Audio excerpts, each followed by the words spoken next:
Kebab. It's seasoned ground meat loaded onto skewers cooked over open coals. I had a lot of people asking for my Lule Kebab recipe, so here we go. This is just one of the ways I do it. 1 onion, grate it. Here's the trick. Put it onto a paper towel and squeeze out the liquid. Oh, that'll get ya. Then dump the liquid. You want it to be dry. Grate in some garlic. 1 pound of meat, red pepper paste, all the seasonings. I'll put the recipe in the caption. Mix it all really well. Trick number 1 about how to keep them on the skewer. Put this in the fridge and make sure it gets really cold. You don't want to work it on the skewer while it's hot or warm. Once it's nice and cold, get your skewers, wet your hand, grab yourself a ball, and slowly work it onto the skewer. You don't want it too thick on there. Keep turning. Give it a pinch all the way down and pinch off both ends. Those are the parts that'll make it stick. And repeat, to the mangal.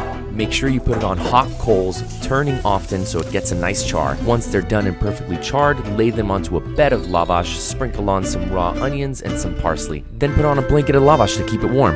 Some of our onions, so good.